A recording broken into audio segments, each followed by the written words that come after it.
All right, let's dive into the fundamental building blocks of chemistry. If you're getting ready for your boards or for competitive exams like NEET, you've come to the right place. Getting these core ideas right is the key to everything else. We're going to build a rock-solid foundation, together, step by step. I absolutely love starting with this quote. It frames chemistry not as just a bunch of facts you have to memorize, but as a truly creative science. It's all about building, transforming, and really understanding the infinite possibilities that come from just a handful of elements. So here's our game plan. We'll start with the big picture. Then we'll get into how chemists organize the world around us. After that, we'll learn their special language of measurement, uncover the fundamental laws, and then finally, dive into the practical calculations that put it all together. Okay, let's jump right in.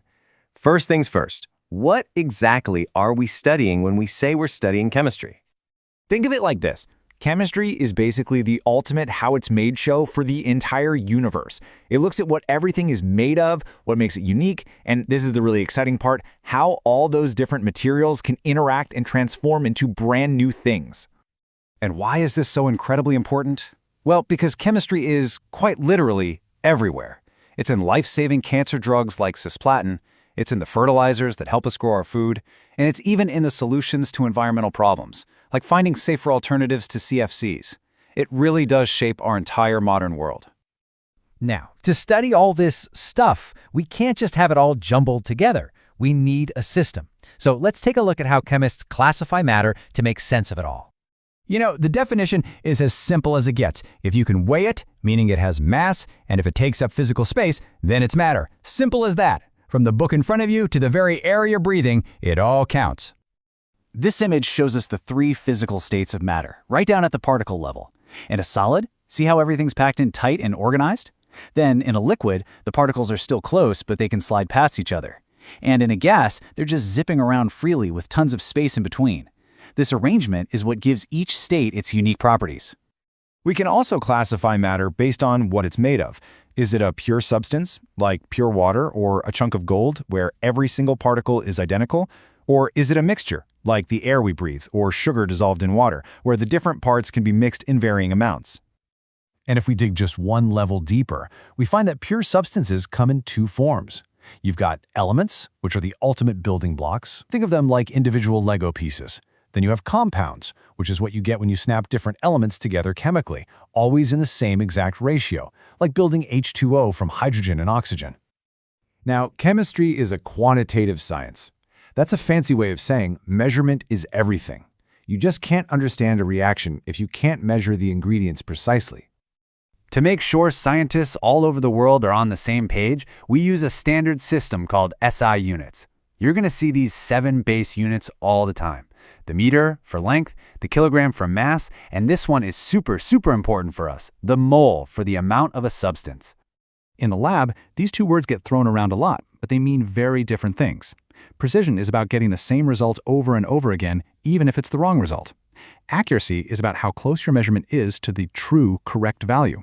Of course, the goal is always to be both precise and accurate. So once chemists got really good at making precise measurements, they started to notice some really profound patterns. They discovered that chemistry isn't random at all. It actually follows a set of unbreakable rules. This timeline shows 4 of those foundational rules. First, Lavoisier proved that mass is conserved. You always end up with the same amount of stuff you started with. Then Proust showed that a compound like water always has the same recipe. Dalton took that a step further, showing how elements can combine in different simple ratios to make different compounds. And finally, Avogadro made the crucial connection between the volume of a gas and the number of particles in it. Together, these laws gave us the rule book for chemistry. But this rule book brought up a huge, mind-bending challenge. Atoms are just unimaginably tiny. So how on earth do you count them when you're doing a reaction? Right? This is the fundamental problem. We've got this invisible, microscopic world of atoms, and then we have our macroscopic world in the lab where we work with grams and liters. How in the world do you build a bridge between the two? And the solution is one of the single most important concepts in all of chemistry, the mole. It's really just a number, like how a dozen means 12. But the mole is a very big number that's perfect for counting tiny things like atoms. This is that number. It's called Avogadro's constant. 1 mole of anything, atoms, molecules, whatever, contains this many of them. This massive number is the key that lets us connect the mass of something we can weigh in the lab to the actual number of atoms that are reacting. It's our bridge. And this is where the mole becomes our most powerful tool. It's the concept that lets us treat balanced chemical equations almost like they're recipes for cooking. For instance, if you know the percentage of each element in some unknown compound, you can use the mole to figure out its simplest whole number ratio, what we call its empirical formula. It's just a straightforward, step-by-step process. This entire field of chemical calculation has a fancy name, stoichiometry. But don't let the word scare you. It's basically just the accounting of chemistry. It's using those balanced recipes and the mole to predict exactly how much you need or how much you'll make. So, why have we gone through all of this? Because mastering these concepts is absolutely non-negotiable. Seriously. Everything else in chemistry, physical, organic, inorganic, it all builds on this foundation. This isn't about memorizing facts. It's about truly understanding the logic of matter, so you can solve any problem that comes your way. So, you now have the basic language and the tools. You understand the rules of the game, and you have the key to counting all the individual pieces. The only question left is, what will you create with that knowledge?